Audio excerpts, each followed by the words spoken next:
Welcome to the Jimmy Palumbo Show. That's right. My name is Jimmy Palumbo, and I am your fine host of the Jimmy Palumbo Show. I just like to say my name at the top. Of course, this is show number 85. 85 Jimmy Palumbo shows. That is incredible. We started out at 1, and now we're at 85. And of course, joining me behind the glass is your friend and mine, Mr. Chris Gucci. Chris, how are we doing today? I'm starting to get over it a little bit. Tuesday is here. Monday was rough because of the whole Packers getting drubbed for the third straight week, and then the Yankees were eliminated. So it's not really much to be you did happy not have about a on the sports front. you did I'm not not have a having a good good, sports weekend. not having a good October, really, if you think about it. Yes, I hear you. Well, yep. All right. Well, listen, your Packers stink, and we'll hear more about that on the stinks list. I predicted a year ago that the Brady Rodgers era would come to a shitty close. I was just a year or two off of that. But you know what? Listen, Both teams will probably still be in the the playoffs. Packers have been. I don't think the Packers are. We'll get into that later on. The NFC. Look at the NFC. There's some really. I know, it's like the Giants are like a lock for the playoffs. Anyway, this is show number 85. We'll get into that in a little bit. When you mentioned number 85, Christopher, I was thinking of those 70s guys like Jack Youngblood and Nick Bonacani.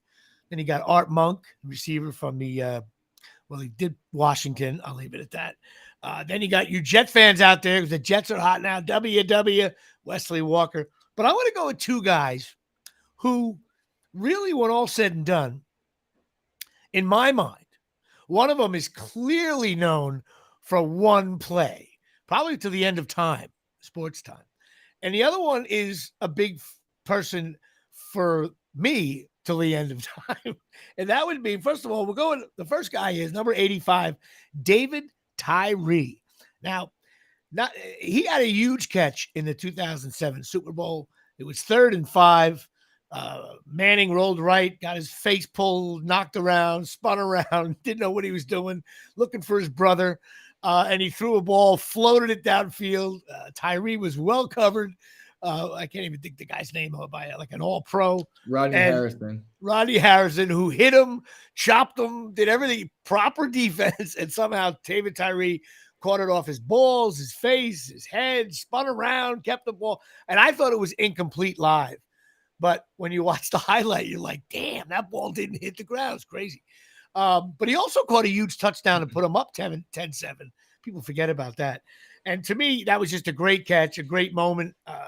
Definitely, probably, you can argue top 5 plays ever in the Super Bowl. Really? Top 5 anyway. I would say. Just a crazy catch. And the other guy is a guy I know you don't know, but he's big to me. Number 85 in the Giants from 1981, Johnny Missler. Two guys are driving on the road right now. In the huge Cowboy game for the year, because the Giants had to beat the Cowboys, and then the Jets had to beat the Packers. Now, the Packers weren't all that good, and it was Chester Markle days and all that stuff. And I can't think of the quarterback they had. He wasn't good. But the Jets were sacking. Lynn Dickey? Was it Lynn Dickey? I think it was Lynn Dickey. And good one there. And the Giants, of course, Joe Danello missing field goals, blah, blah, blah. But there was a huge 3rd or 4th down. And excuse me for not knowing all this. And Scott Bruner hit Johnny Missler on a huge, definitely more than 15-yard first down. Now you got to remember, I'm 16 years old. I had been going to games for 3 years. Lawrence Taylor, I'm young. When you're 16, you're a complete jerk off. You don't know about the other teams. You're into your team. Kind of the way all Cowboy fans are now. That's how Giant fans were when they were 16. That might be the funniest thing I've said in 2 months. And you're locked in, you're clueless, and then Johnny Missler catches this ball. But I had the opportunity I met Scott Bruner when I was selling computer stuff at Clancy Paul in Princeton. And he came in, and I didn't know who he was because, when you see a guy out of uniform, and he gives me his credit card and says Scott Bruner. I'm like, are you Scott Bruner from the Giants? He says, yeah. I'm like, oh, my God. Like, take the paper for free. You're out of here, And I didn't know what to say to him because he was like, he took the Giants to the playoffs. Phil Simms got hurt and all that stuff. But, Scott Bruner wasn't a great quarterback. But I didn't know what to say to him other than the only thing that came out of my mouth was, hey, man, no matter what they say about you, you hit Johnny Missler on a huge pass. He looked up at me like as if He probably hadn't heard the name Johnny Missler, and this would have been around 1988. So it would have been 7 years later. And he looked at me and goes, yeah. That was a big play there, no doubt about it, So we had a few laughs over that. So I got to go at number 85, David Tyree and Johnny Missler. Who do you got? I have two guys too. One I'm going to kind of gloss over because I don't really like him now post-career, but I did meet his parents in the airport, and that's Greg Jennings. I was in Green Bay, and I was sitting there, and I was like, that looks kind of like Greg Jennings, but older. So I walked right up to him. I said, hey, are you he's like, yeah, and then he told me point blank to my face, this was week 2 of the NFL season. He said, my son's leaving Green Bay after this year. And sure enough, Greg Jennings is gone. And ever since that offseason, he's been just a thorn in the Packers side as far as talking shit about Aaron Rodgers. So since then, Greg Jennings, not a fan of his. But the one guy that I do want to talk about, Corey Bradford, number 85 Packers receiver, he had 2 touchdown receptions in the game that Brett Favre gifted Michael Strahan the sack record. Oh, terrible! So it's a little bit of a circle back. To me, that's a top 5. So your guy, the first guy is Greg Jennings, and the second guy, Corey Bradford. 2 long touchdowns from Brett Favre. All right, on Jennings and Corey Bradford and David Tyree and Johnny Missler. I also have an interesting backstory about David Tyree, which is almost like not podcast friendly, but this guy, in his post career, just look up what he found out that his mission was post career. All right, so there's like a negative on David Tyree. Yeah, man. He said that the catch was a platform for him to speak out against certain things, and definitely not highly scrutinized. It's like a religious kind of. Okay. Well, listen, I don't go there. I didn't look that up. I was just I saw his. Now, you could blame me for not doing my research. No. Well, I thought that's where you were going. I was waiting for the story. I was like, is Jimmy really going to go there? I guess maybe I should have, but let me be honest with you. I've always been this way because I've always been a fan of flawed. I mean, my favorite player is Reggie, and I haven't read a nice thing about Reggie since he retired. I know, but I believe in at the time. I mean, listen. You know what? A stand-up bit with the guy would say, well, OJ was the best running back in the league, but then he ended up killing people. Bill Cosby show is funny. No, so I don't want to go there. I get it. I didn't really do proper research. I just remember that being a great play. I will do a little something, and maybe next week I'll bust chops. Or maybe when I get up to 85 Patreon subscribers, we'll go back on this. But I did not know. But we don't. I don't want to. No, it's not even a big deal. It's not a huge deal. I mean, I think I'll look it up. I'll look it up. Yeah, it's whatever. We're not touching on it. We didn't say it. All right, I didn't say it. God bless. But he caught a big ball in the Super Bowl. That's all I mean. And Johnny Missler and Greg Jennings and Corey Bradford. To my guest who's coming on, if you can hear her, I can see you. I'll bring you in. We had audio issues. I'm gonna swing them in, and if it works, it works. But now we got to discuss Patreon, Chris, because we have an interesting thing. I am back stuck on 14 Patreon, and I thought about it for a second. I'm like, you know what? Every time we stay at 14, I have to come up with another 14, and that would be Pat Kelly, who played second base and third base for the Yankees, had a huge home run in Toronto in 1995 or 96 with the Yankees to make the playoffs. But here it is now. Number 1, Alex Stetsena, part of my Patreon.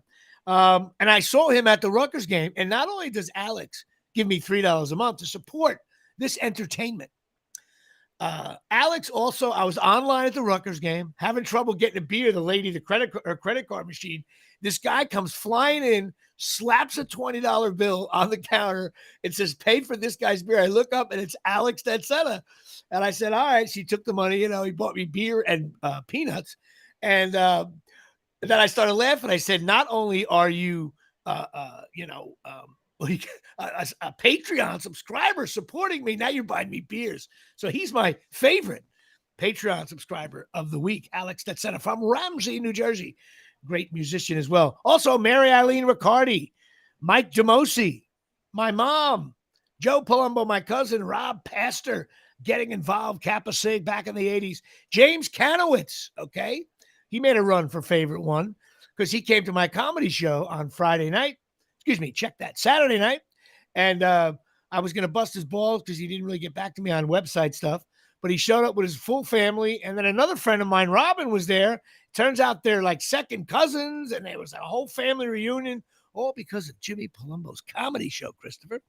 All righty, so that's James Canamitz, my web guy. Then you got my nephews, Jimmy and John Henry Riccardi, and my also nephew, Eric Palumbo, getting involved. My second baseman getting involved, Michael Caprio here from the Omni, cornholelevel.com. My brother Frank, who's been more than generous here at Shea. Daryl Clark, my LSU, New Orleans Saint brethren, and also Greg Casalino, number 14. So we're stuck at 14. So listen, bottom line is someone's got to do another Patreon just to get me to 15. At least I can talk about somebody other than Pat Kelly and Lou Piniella. All right, so that's my Patreon. And please, everybody, go to Instagram, Facebook. I need all the support I can get. I'm growing the show little by little, but we need all that social media bullshit that you have to do in this day and age. TikTok and Instagram and Facebook and LinkedIn, which I'm live in right now, which a lot of people listen to. So that's that. All right, well, before we get into the weight conundrum, I got to talk about my comedy. I just want to talk about my comedy shows this weekend. I had a show Thursday, Friday, Saturday. And Thursday show, bro, disaster. It took me an hour and 40 minutes to get to Freehold, New Jersey. Traffic, right? I get there. It's in this room. It was like a boring room. The stage was like 9 feet high without like a stairs. You had to like hop up. I looked like Boog Powell trying to, get down the dugout. Now I wish I would have moved things around so I could go. That's the one that you left me a voicemail saying, "Hey, why don't you? I'll be down by you." Right. Oh, I wish you would. Getting the chance to see Jimmy make a fool of himself is one thing that I'm pissed off. And then so the room was tense. It seemed like all the comics weren't. It was just one of those things. And I get on stage and I'm ready to go, and I only had to do like 20 minutes. And the microphone, just like I have trouble with my podcast, it was a wireless mic and it was cutting out. And I'm on stage and it's this high stage and it wasn't very big. And I'm looking at like one of the producers like, hey, I'm just a talent here. Help me out. Like nobody was helping me. As a matter of fact, they were like, what are you doing? Keep going. And I'm like, well, it's not working. This is bad production. And so I ended up totally screwed up my, it sucked. So then what did I do? It messed up your vibe, man. It messed up my vibe. I let the traffic get to me. I was very, I look like Garrett Cole. I let the whole thing get to me and I ended up shitting the bed. Totally my fault, by the way. It wasn't my fault. There was other factors, but like, you got to be a pro. You got to stand there and you got to deliver the pass. And I did not. So there I am all day Friday feeling like shit.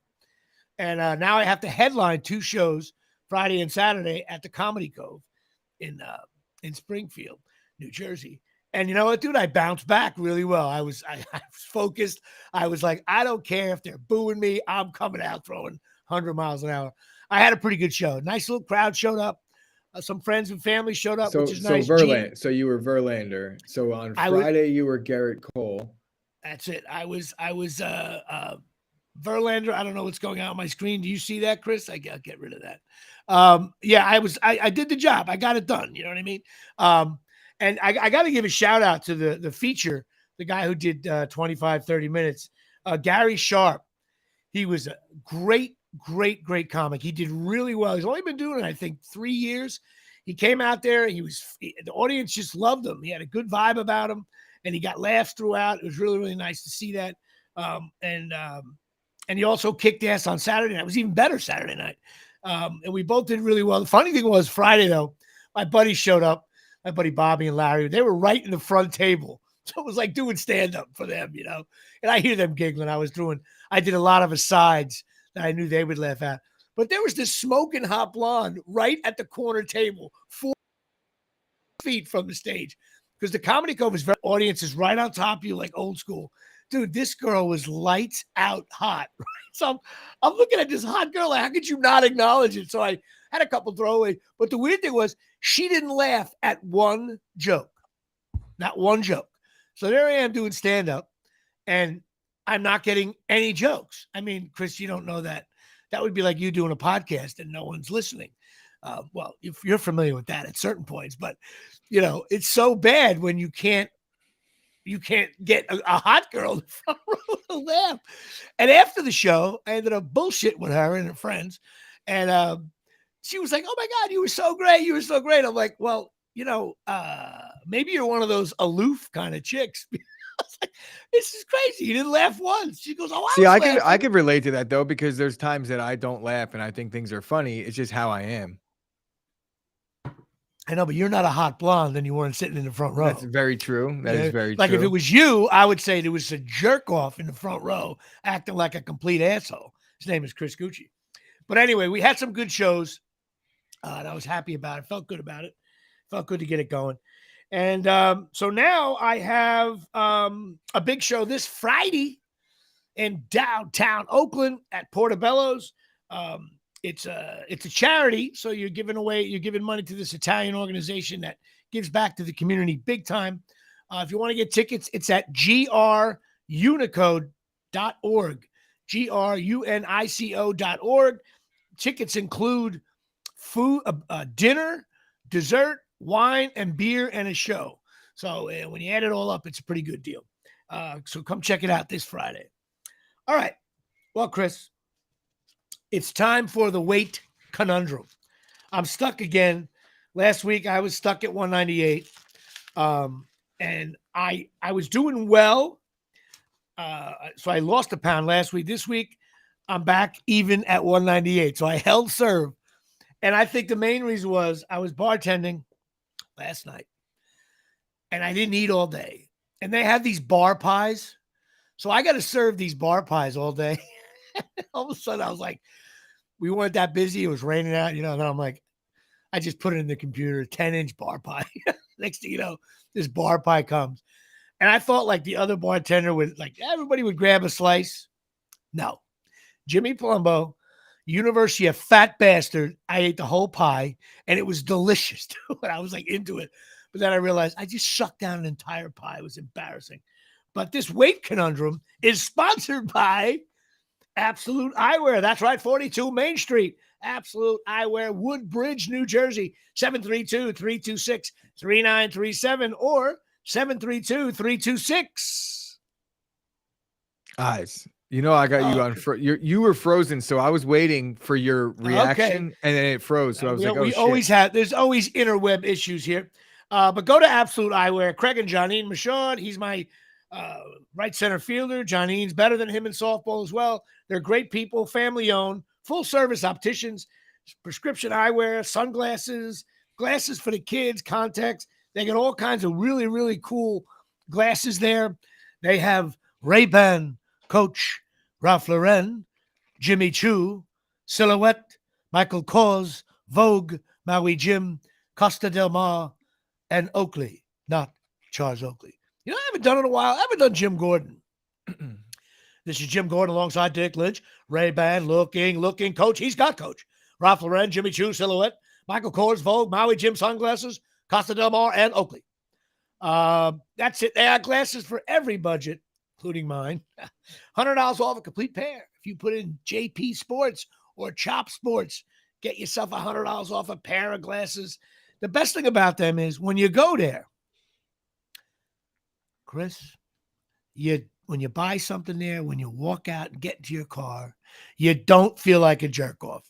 They're nice people. They take care of you, make sure it all fits, the whole bit. Absolute Eyewear. Go check it out. So they're my sponsor for my weight thing. I'm sure Janine is going to call me. Janine is going to say, "Hey, Jimmy, you suck, you fat bastard." But I held at 198 after I had a big steak dinner 3 nights ago and then a pizza last night. I've been eating salads, playing the pickleball, doing the whole thing. So what can I tell you, man? There's no other way to. It's the weight. It's the conundrum. And as we enter the holiday season, I think it's time that maybe you just say, you know what? I'm just going to be 210 pounds and say, you know what? There's no reason to. I will not give up. Torturing yourself. Give up the ship. I will not give up. We'll see. We'll see how you fare through the holiday months. It's going to be tough. Hanging in. I need. I know what I need. I need one good week, like a 5-pound week. Yeah, right before Christmas. so then you could just put it all back on. Oh wait, maybe you'll do that around Thanksgiving. Oh, see that? You have no see that's you know what it is? You sound like a bitter Packer fan. No. But I all just right, I just look at the outlook, and I'm a I realist. know Just like the you're Packers are real. done. You're a realist. You know, from now on, my guests are only going to be fat bastards from here on in, which we may have one coming up in a few minutes. Well, listen, this weekend, let's talk about sports, kids. My Rutgers McScarlet Knights, 4-3. They beat Indiana. Indiana's not a great team. I kind of predicted they were going to beat Indiana. Rutgers played hard. They were down 14-0. The team ran back a kick. Then they drove downfield. They looked like, the Packers 3 years ago. And after that, I don't think the Indiana really crossed midfield. Rutgers shut them down. They ran the ball. They got this kid Brown at running back who's tough, man. He's a freshman. He's big. He's strong. He's just a good back. You can see it. I saw it at the scrimmage. He has speed. I like this kid. Rutgers kept it simple. They kept one quarterback in the game the whole time. Vendrell, and he just got it done, and we pretty much beat him up pretty good. The score, that 14-0. Rutgers has been getting beat in certain games, the Iowa game, Nebraska game, where the score is not indicative of how close the game is. In the Indiana case, of how really Rutgers was beating them up pretty good. But I listened to your show, Chris, and I noticed I have a bone to pick with you, and you're going to jump all over me for this. I think you guys are shitty with Rutgers. You're right in Mattawan. You got NIL guys that were Rutgers guys. There's like Rutgers. When Rutgers wins a game, to me, you Chop Sports should cut in live and go live for this. You guys are very dismissive of the Scarlet Knights. I mean, I'm aware of where they are. They're 4-3. They still have a shot for a bowl. They got to somehow go 2-3. It's tough. They got some tough teams coming up. But you guys are dismissive of them. But it's just, look, I understand that there's a part of people that watch Chop Sports that are definitely Rutgers fans. Nobody is watching 4-hour analysis on Rutgers, though. I can't hear you. You see, no, I stopped talking. That's why.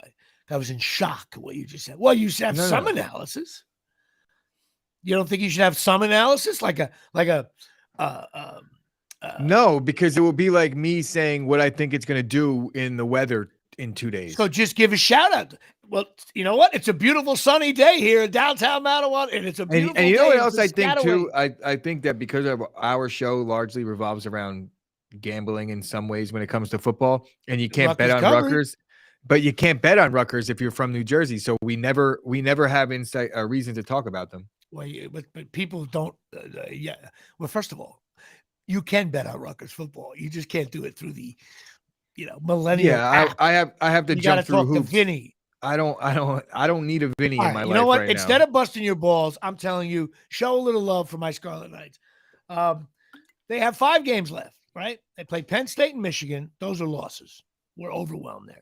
But I think Minnesota, Maryland, and Michigan State are not beatable. I think they're just they're winnable. There's a shot in each game. Maryland QB is always hurt. I think the Minnesota QB is hurt. And Michigan State's they're good, but they're not like on fire. And I think Rutgers I think they're going to get better as the season goes on. We'll see what happens. They could easily finish 4-8, but they could easily finish 6-6. All right, let's get right to it. My Yankees. Well, listen, again, Jimmy Palumbo is so right. My analysis. I've been saying this all year. The whole world say, no, Jimmy, you don't know baseball. Batting averages don't count anymore. Everybody can bat under 225, and it's easy to win. That's how it works. And then I watch other teams, and all their batting averages are 260, 270, 250, 260, and all the Yankees batting averages, which doesn't matter, 225, 220, 215, except for one guy, Judge, and this bit him in the ass. Good pitching, faced a brutally hitting team, and they smoked them. Astros are better. They're good. The Yankees look scared. They look like we can't win. And thank God we never had to face the closer on Cleveland with the game on the line. We wouldn't have hit him either. The Yankees had a good season, but really they had a good April, May, and June. They were horrible since 4th of July, and they got smoked. And that's it. I got nothing else to say. I know you've covered it, Chris. We've been talking. I mean, I I don't know really you've been talking about it all year. The Yankees have played lousy for 3 months. I mean, the fact that they beat Cleveland, I guess beating Cleveland was kind of a miracle, really. A younger team, I think maybe Cleveland next year will beat us. The Yankees got some decisions to make, and we'll go into that Let's another be time. real. Going into the season, if you told me that the Yankees were going to make the American League Championship Series, I would have said, I don't really agree with you on that one. I don't think the Yankees were that they were going to good. win a series. And when they played as well as they were playing, there was metrics that showed, look, this Yankee team is built for a collapse down the stretch. And I wouldn't say they collapsed, but they lost to a way better team. I love how Chop Sports Media is on my on the chat room there saying when they get crushed by Penn State and Michigan, we'll cover it. That reeks of Sturcio, doesn't it? Someone's in there. Oh, yeah. So, Dave, shout out to you, Dave Sturcio, the other owner of Chop Sports and the Mojo. Hey, breaking news. The Cowboys just traded for Jonathan Hankins. Right. I know if you Google most overrated quarterback in the last 10 years, all I see is images of Dak Prescott. Anyway, that's another story. I think he's overrated. I think he stinks. He's on my quarterback stinks list. But so is Daniel Jones, but we're 6-1. I'm just busting Dave's balls on that. Well, listen, did you hear about the mattress guy in Houston, the bet he makes? He bets like $3 million on the Astros to win the World Series.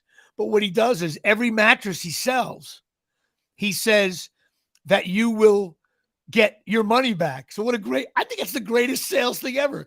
You write it, you bet $3 million that the Astros win. If they win, I think he gets like $35 million back, right? Or something crazy like that. And if all your customers, you bring in the receipt during the year and he wins the bet, he gives you your money back. That's almost like got to be illegal, isn't it? That's awesome. I thought the guy was just it's a great thing. If I own the shop, I'd be like, listen, if Rutgers goes to a bowl, I will, I'll bet that they'll go to a bowl. And if you win, I'll give you like $4 off your mattress.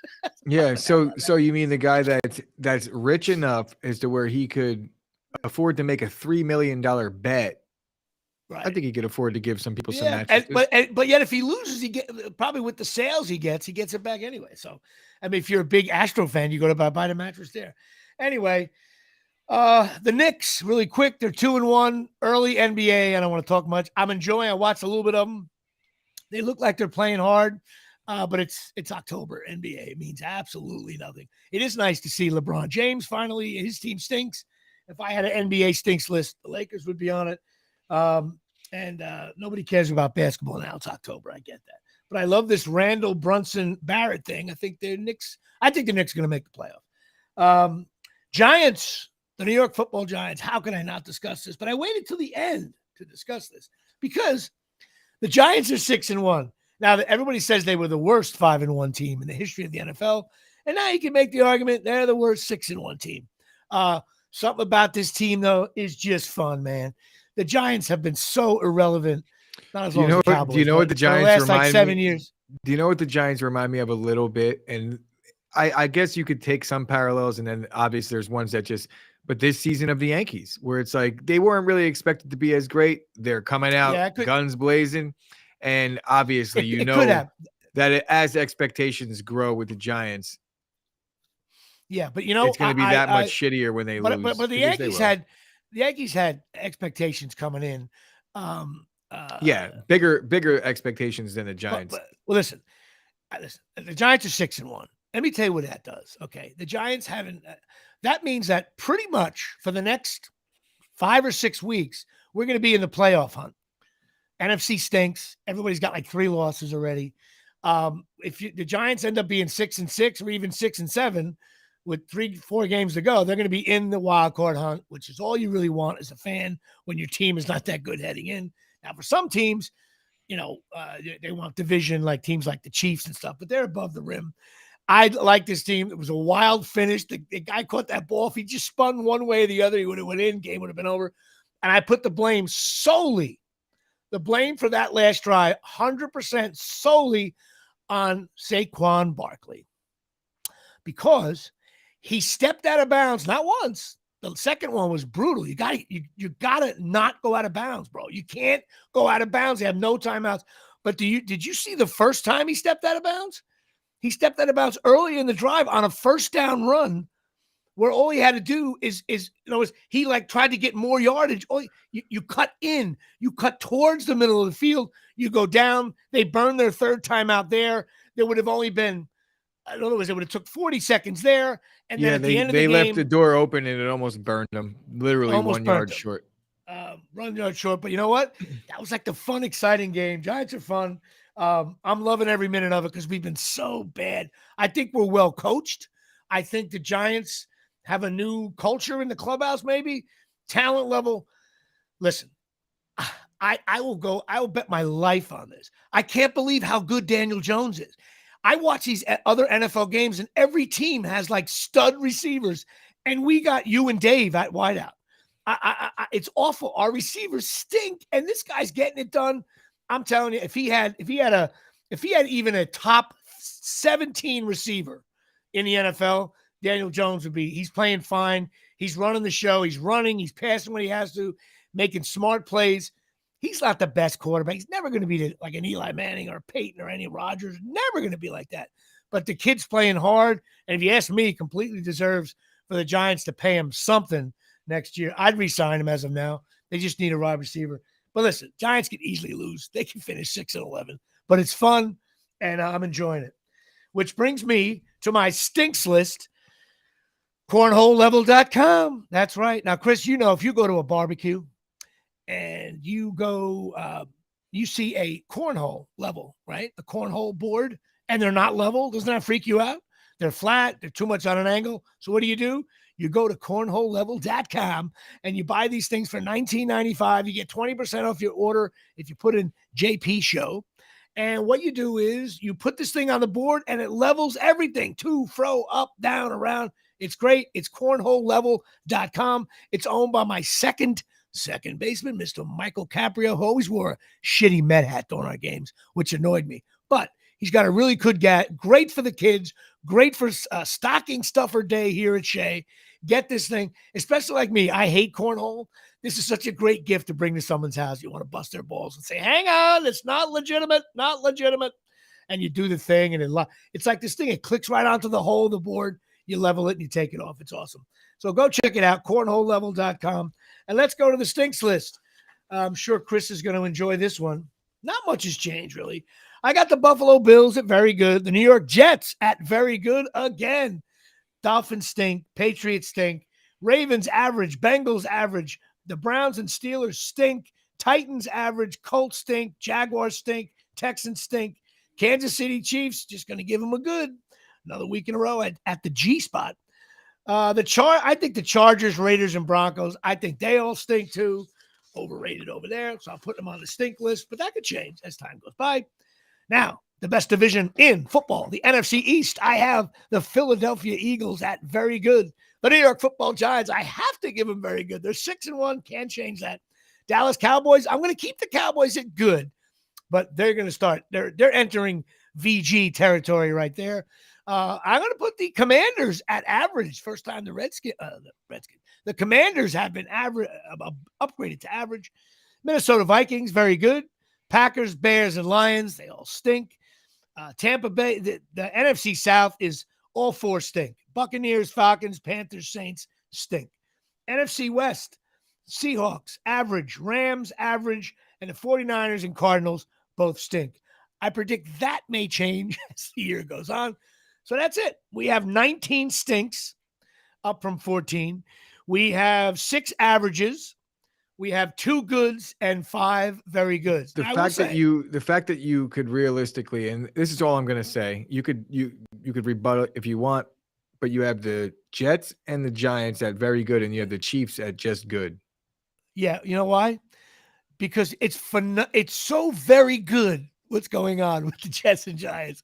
And listen, it's my list, and it changes. I will say the very good list has a very good chance of changing as the season goes on. And I think some of my stinks could turn around, especially with some of the teams I have is stinking. So, but listen, it's my list. They stink. Some teams stink. That's why it's called the Chiefs just dropped like 45 points. They scored on every possession they had against one of the best defenses in football in the 49ers. Who you have on the stinks list? I don't. No, I have the Chiefs as good. You had the 49ers on the stinks list. Yeah, 49ers stink. Come on. No, What's no. They stink. All right. Well, that may change. I'll check with my counsel on this Jimmy Plumbo stinks list. I just checked, and I think it's a very accurate poll. It's for the guy sitting on the couch saying his team stinks. Anyway, so well, that's my stinks list. And now I think it's time to I want to try to bring in a guest here. He's been sitting there very patiently. Now, this guest is very odd, very interesting, because he just reached out to me, Chris, and he said, "Hey, Jimmy, I'm a fan of yours." He was lying. "And I'm a big fan of Beer League," which I don't think he was lying there. And he actually used to eat at the Lyndhurst Diner where we shot the famous diner scene. And he's an actor and a producer. And we're going to go live right now with him, not knowing if his audio works. So, Chris, you said not to do this, but we're going to try it right now. Here we go. All right, Gerard, are you there? Hello, guys. Can you hear me?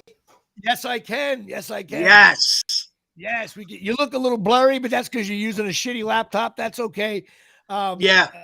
I'm Jimmy Palumbo. This is Chris Gucci Nice to meet behind the you. glass there. All right. Well, listen, bottom line is you're an actor, you're a producer, you're a Jersey guy. I looked you up a little bit, buzzed around IMDb and the Instagram and the TikTok and all that. And I always find it funny when someone has a movie shot in New Jersey, Chris, and they didn't cast me, yet I have them on my show. What do you think about that, Chris? I mean, why don't you ask him? He's sitting right there. Exactly You know right. what I think about it. So listen, I'm only busting Gerard's balls. Gerard Gorilli. Now, tell me a little bit about yourself, man. Fill you. What do you got going on? What's going on with this movie, Dress Code? Tell me all about it. So first off, thank you both for having me on the show. I'm super excited to talk about my new movie. It's called Dress Code. It's about a boy born into a life of crime, and it spans over a decade. And it basically has a lot to do with family dynamics, and the character is searching for happiness, and he's on this journey, and the movie has so many hidden secrets, and it's definitely a character piece. I'm definitely inspired by movies like American Beauty, Revolutionary Road, Ang Lee's The Ice Storm. Not sure if you're familiar with any of these films, but I am. A lot of these films definitely resonated with me. And, we basically told a very powerful character piece that I'm super proud of and super excited to get out there. All right. Well, let me ask you some questions. Now, you play the lead character as well? Yes. You play Bobby Russo in the Dress Code. Now, were you you produced this? You acted in it? Did you direct it? Like, fill me in on your crew a little bit. No. So in 2013, I met, I guess you could say, my writing partner. His name's Peter Panagis, and he's phenomenal. And we met at a film festival in 2013, and I cast him in my last movie. Never acted before, but similar to you, he always picks like the sports lines, who stinks, who doesn't stink. So he never acted before. Packers. I'm not by a Packers fan. By the way, Chris is a huge Packer fan, and the Packers have been good for like the last 45 years. So it's they lose 3 weeks in a row. So Pete and I met, and then I told him I had this idea, and he ran with it. And as you know, Jimmy, you're an actor. It starts with good material. If the material's good, the rest of the movie kind of flows. If the writing's good, the acting's good, and then everything just kind of flows. And I didn't go to film school. I didn't, my school was basically watching movies. And I'm just a guy with a passion and a dream. And here I am right now sitting with you fine fellows. I love it. I know you also, I was down at the Comedy Code this weekend, and you shot a movie there. Yeah. Which is funny, even though I didn't know. I know of Gerard. You hear people's names, blah blah blah. So he did contact me out of the blind, and I said, "Oh, hey, this guy ought to be fun," because I love this is the kind of guy, in terms of these projects, they're low budget film projects that you get launched, and you have other stuff. You did a movie called Hard Laughter, which is on Amazon Prime. Kind of a salute to John Belushi and comics that are maybe a little Artie Lang too in there. 100% Artie. 100%. Yeah, I know people did the John Belushi thing, but I'm guessing it's Artie. Who I didn't see the movie yet. I will But Gene over there at the Comedy Cove said you guys shot some scenes there, which is cool. Yeah, so tell me a little bit about that one. So that movie basically came about because I wanted to get the rights to a John Belushi story. But you know how it goes. People are, sensitive, and it's tricky to get the actual rights to like a specific story. You got to pay money too. Exactly. So what I did was I was like, well, what if we did this story about a comedian from New Jersey and kind of used inspiration from Artie Lang or John Belushi or Richard Pryor or Robin Williams, and basically like these comedians who are so intelligent and so talented, but yet behind closed doors, they're suffering, and that's what basically I kind of wanted to demonstrate with Hard Laughter. And, like it's on Amazon Prime, so I'm plugging that. If you guys want to watch I got an industry question to ask you. So Sure. You shoot this thing. I'm sure you did the festival circuit, which we did with a movie called Game Day, which led to Beer League. And we got in about 13 film festivals, I think. And we won best screenplay or best something, one of the things. You how did you get it on Amazon Prime? Just by submitting it and they said, we'll put it on, or is it something, is it pay to play? They say, we'll throw it on here. And if it gets 10 so clicks basically there's this Amazon service called Prime Video Direct, and they review the content and everything else. You have to like meet like, all the criteria stuff that they're looking for. And then they put it on for streaming. But now Prime for independent filmmakers, which is kind of bullshit. They eliminated short form content and documentary content, probably because like if you're submitting like, for example, like a documentary about COVID, certain people feel like more sensitive than other people. So they stopped submitting unless you have a distributor. They kind of stopped accepting that kind of content, like short form and documentaries. But yeah, there's a service that does it. And then now how you get paid on per click, per rental, or it goes based upon like minutes streamed. So like if you're Taylor Swift is making millions on like streaming platforms, but usually goes by minute per base. But for me, Jimmy, and I'm sure you could relate to this as you're an actor yourself. For me, it's not really about the money. It's like it's about telling someone you're on Amazon, and also telling someone to go check out your work, and they can do it by going on Amazon, which I will do probably this week to watch that. Cause I'm interested in that. 100%. I've been auditioning for things for the better half of 10 years. I've had callbacks. I've had so many things where I was so close to. Dude, you're talking to the wrong guy with close stuff, man. Yeah, I could. Listen, it was between me and Joe Rogan when it came time to do a podcast. No, I know what you mean, man. Chris is laughing at that one. Yeah. Listen, I've had many plays at the plate. Some it was questionable calls and I was out. Others I was hung up in a rundown, thrown out easily. Yeah. I've also had where I put Joey Gallo for a long time. Wow. It's hard. The business of show is a pain in the ass. It is. So now let me ask you. So you got this movie. I understand you have a big screening on November 20th of Dress Code, your new mob film. And where is that going to be at? That's going to be at the Cranford Theater in New Jersey. I know it well. So we're going to be releasing a trailer within the next, I'm going to say 2 weeks or so. And then we're going to Sunday, right? Yeah, it's a Sunday night, Cranford Theater. Awesome people. We got the whole theater to us. I'll try to get people down there. I can't make it, which I got to discuss in a minute why. You'll know why when you stay on the show. Yeah. But I'll try to get people down there. Plus, I'll make you give me a copy of it so I can look, or give me a stream, whatever the hell you do. Now, let me ask you, where'd you grow up? What town?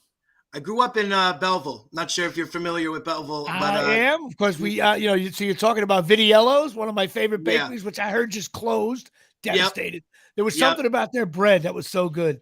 It was the best, man. My mom would gift me like Italian bread for my birthday sometimes. I would actually look forward to it, and then like, during the pandemic they closed, and it was like a sad thing. Like we all sat there as a family on Thanksgiving. My mom was like, Vidiello's closed, and we were like, no. How can it go? You know what's great about what kind of bread it is? It's a kind of bread, Italian bread, where you get a loaf, you put it in your car in the front seat, and say you got a 45-minute drive.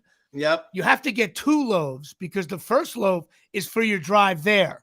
because by the time you get it, it looks like a cockroach got through it. It's only like this long. Yeah, like that's great. You got crumbs all over your shirt because it had like a hard outer. I can't even. I don't know how to describe it really. I want to say more of a kind of a baguette style, but it's just delicious. My uncle Jimmy used to get them. Yeah, getting me for years. We always had that. You slice that, you put a little butter on it, put it in the oven for a little bit, crispy. Oh, I miss that. I hope they open up again.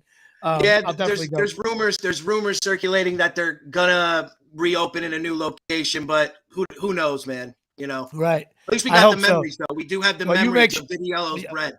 Well, you make sure you contact me when they open up. So, of course. Now you also you're near the Lyndhurst area, and that's a weird connection because we shot Beer League, the famous diner scene, at the Lyndhurst, downtown Lyndhurst, the Lyndhurst diner, and you were actually been in that diner. I guess you were in the original diner, and then they expanded it. Yeah. And I thought someone said they closed. I was like, no, you can't get rid of all my good diners. Yeah. So you were always in the Lyndhurst diner, huh? It's actually Colonial Diner, but it is in Lyndhurst. So Lyndhurst Diner was an actual diner. That's a terrible mistake by me. It's Colonial. Not really. No, man, you're right. You're right on cue. That's fine. But so Colonial Diner, it's tremendous, and we actually shot a scene at the Colonial Diner where you shot Beer League. Okay. And to make matters even more interesting, the same booth. Did you shoot in the same booth? There should be a little placard. There should be. Jimmy Palumbo, Ralph Macchio, and Artie Lang shot the infamous Beer League diner scene here with a side order. You know what? Yeah, no, you could say it. It's fine. No, I don't know. It's live. It's going live. You can't talk like that. Yeah. But yes. So you shot a scene there. That's great. Yeah, now I got to see them. Yeah, so to make matters even more interesting, where you guys filmed your scenes at Beer League at Tamblyn Field in Rutherford. That's right. That was my high school varsity baseball field when I played at St. Mary's. Okay, there you go. Yeah, so I graduated. Yes, that was a baseball field. Now that I think about it, so that was my varsity field. I hit a rocket there. Actually, Artie Lang is not the only guy that put it over the fence there. I know, but you were playing baseball. He was playing slow pitch softball. I put it over. That's a short porch and left, bro. What is it like? I'm gonna say. Come on. I hit a rocket though, man. I'm proud of that. It's got a low fence, Chris. I wish you could. You know what? I'm gonna make Chris watch Beer League now just to see if we can figure out if that's a decent shot or not. It's got a low fence. Well, I mean, anything that's like 300 feet plus is a decent shot. I don't care what sport. Baseball. 300. I think it's more 285, 290. I don't know. My dad's in the background somewhere. Dad, how hard was that ball I hit against North Arlington?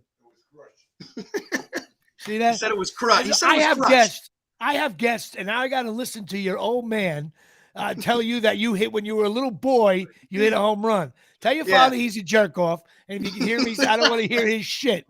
Unbelievable. Yeah, I know where you live. Yeah, go to Vidiello's. Get me some bread for Christ's sake. When they open, I got you. When they open. So you graduate high school. Yep. You go to college. This film thing, was it in your system? Or it wasn't. I went to Upright Citizens Brigade, UCB in New York. I know it well. When they were open, I did the whole writing program for sketch writing. I did improvisation. I was in an improv group for a while.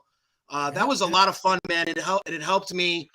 Like, not only like as a performer, but it helped me with like basic social skills, man. Because, sometimes it's awkward to like talk in front of people or to like, start a conversation with a stranger. Some of these community programs in different cities in New Jersey, they actually have these improv classes.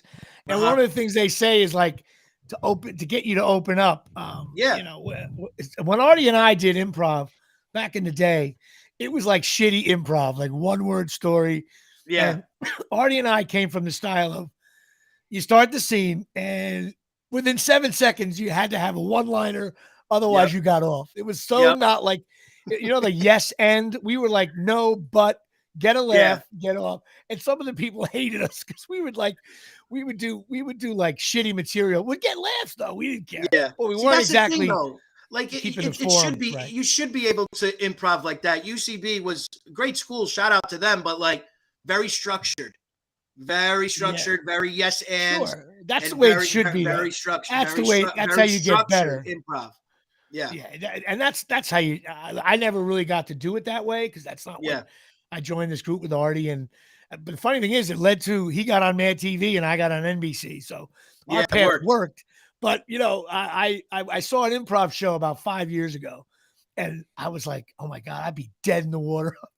Yeah, Like I would look like Joey Gallo, swinging for the fences. But so that's cool. So you did all that, then you got you got agents, managers. Are you doing the actors access, the backstage? yeah. So I have a manager. I have a manager here in New York that he sends me out. I actually just read for Mrs. Maisel last week, and I know you were on an episode of Mrs. Maisel, right, Oh, Jimmy? great, good for you. Yes, Yeah. So I read for that. It was a small part, but like small parts lead to bigger parts, and Hey, there's no such thing as you got lines. You're going to get paid, and yeah. are you doing the Screen Actors Guild thing? Are you eligible? I'm eligible. I just haven't joined it quite yet. Yeah, that's it. Let the my advice there is let the game come to you. Yeah. When it's right, when it's do it, when you get the right booking and you got to join and you do what you got to do. That's how I did you're it right. anyway. You're right. Some people end up getting into SAG or after at the time. You get into it's SAG after now, and their resume, it's almost like saying to a high school kid, "Hey, I'm going to let you try out for the Giants in football this week." Yeah. And I'll go for it. And you get there and you're like, oh, I'm not ready for this, Yeah. Doesn't mean you're not good. It's just you're not quite ready. You don't know what you're doing, and stuff like that. But no, then again, some people hit a home run in their first at bat and they're off to the races. So so that's cool. So you did all that and then you started getting into this filmmaking thing. And so how much do you owe your father now after all this? I think another bomb at 36 years old would satisfy him. So your dad, I understand your dad's producing these films. I understand now. He's helping me out. Yeah, we work together. So what we do is when I'm not acting or making films, I run a youth sports photography company. So for instance, like, did you play football or soccer or anything as a kid? I played. Remember? Like the day you get the pictures and all that. Oh, yeah. So that's nice money there. Yeah. So remember your team and individual photo, for instance, like I did it with my daughter with soccer.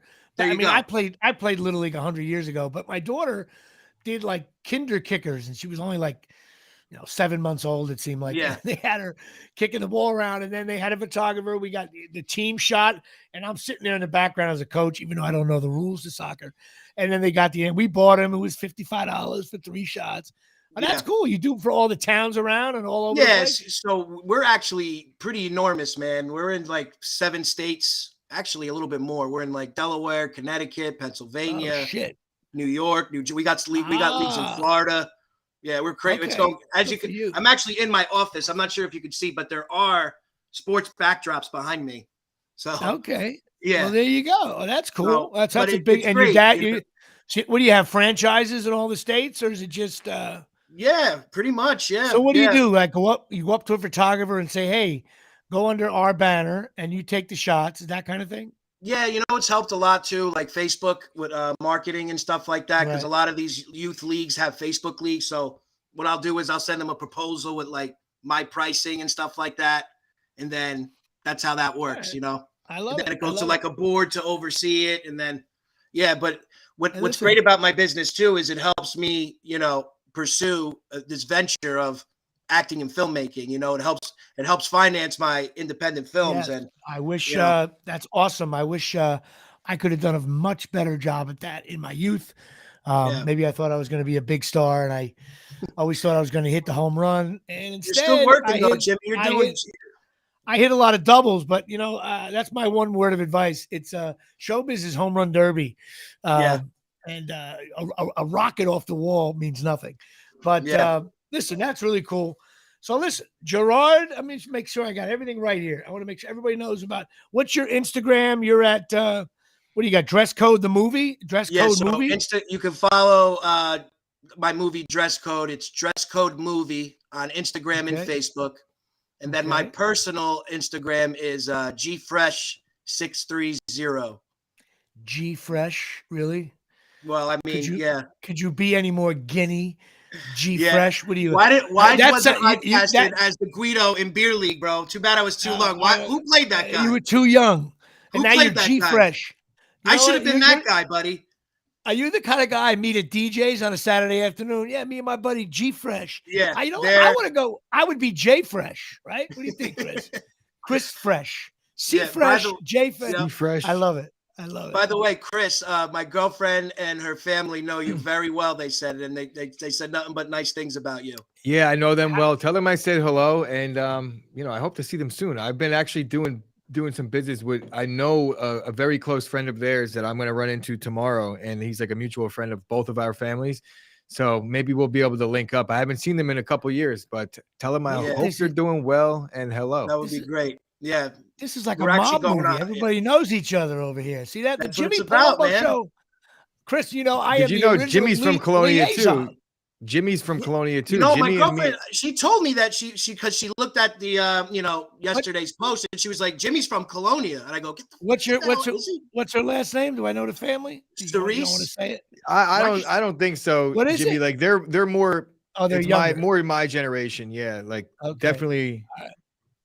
Yeah, they're younger. We grew up with the family. So all the sports we playing same sports teams and shit. So it's like 15 years before me, that kind of thing. But I'm sure you all went to the St. John Vianney Fair.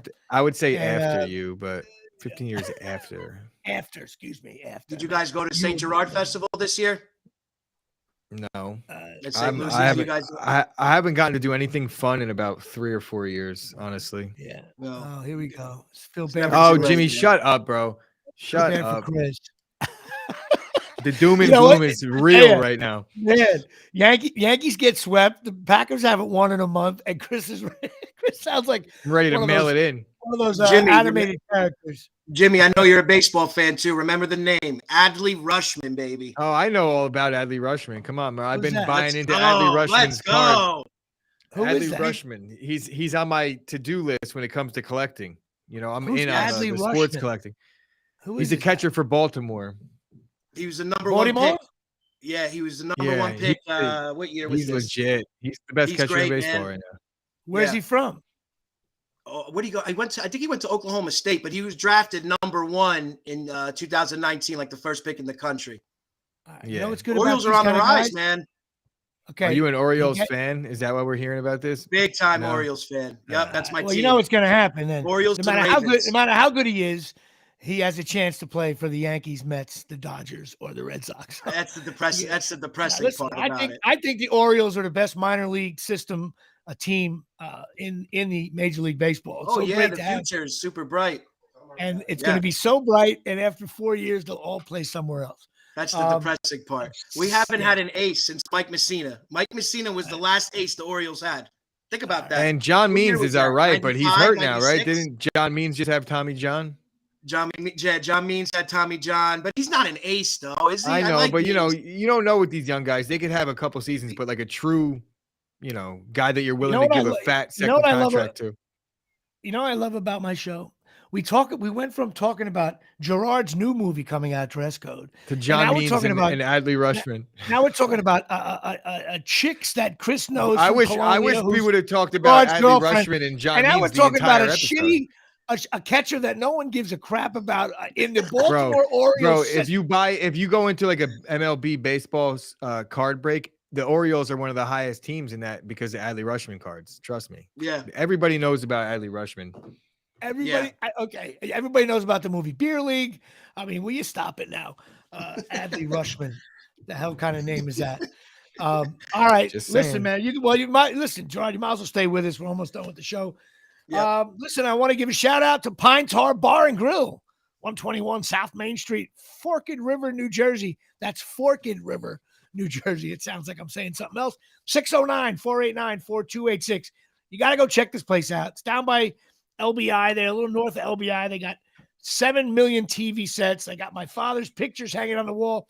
Big NFL bar, big Steeler bar, big Rutgers bar, and Penn State bar. They got karaoke. They got beer pong, indoor, outdoor, darts, the whole bit. My buddy Tommy owns it. He's a jerk-off buddy of mine. It's a cool place. The food is phenomenal. Go to the Pine Tar Bar and Grill at pinetarbargrill.com. Now, Chris, I know you haven't been keeping up with House of Dragons, and I've been kind of bashing it. But let me tell you, I'm not going to give anything away. The last 3 episodes, bro, it got hot. I was like, why am I watching? This show stinks, right? And all of a sudden, the last 3, I'm totally hooked. And the last 2 were awesome. Started getting the dragons doing shit now. So it was awesome. Totally hooked, totally in. That show, The Watcher, I started to fast forward through that. That show didn't work for me, even though it takes place near us, Westfield. But there's other big news. On November 19th and 20th, in downtown Oakland, New Jersey, Jimmy Palumbo is reprising his role in the King Center production of The Nutcracker alongside star Natalie Palumbo. That's right, kids. My daughter has a small part in The Nutcracker, and she wanted her dad to be in The Nutcracker, and I have even a smaller part in The Nutcracker. But I dominate the stage. You can't keep your eyes off me when I'm dancing way in the background. A nice little spin move I have. So I will be performing in The Nutcracker for the 2nd year in a row in downtown at Indian Hills High School on November 19th and 20th, Saturday night, and 2 shows Sunday. Looking forward to that. Of course, I'm just teasing. I am in The Nutcracker. It's my daughter's dance thing. It's going to be fun. But I had to at least announce it.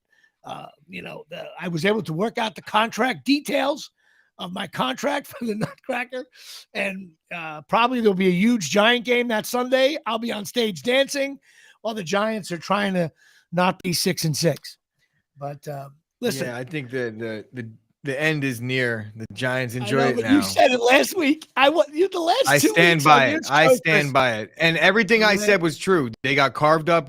They can't stop the run still. Like, it's just not a recipe for winning football. I get down it. the stretch. 6-1. I cannot buy it. I do really like their coach, though. Got to admit that. And that head coach, he can coach anywhere, and they'll be better. Giants are fun to watch. And so that's it. Well, my prediction that Rutgers and Daniel is going Jones bowling. sucks, by the way. He still sucks. I don't want you to get that twisted. So yes, long. he absolutely sucks. Chris, he's got no one to throw to. He's throwing to fire hydrants. That's how well they're covered. Please. Anyway, just because your Packers are on my stinks list.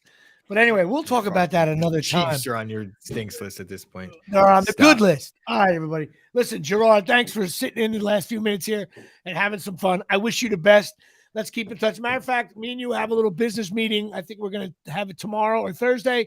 We're going to talk about subs because me and Gerard may have some business to deal with in the business of show. That's my show. Good night, everybody. Guys, hang on a second after I just shut this off.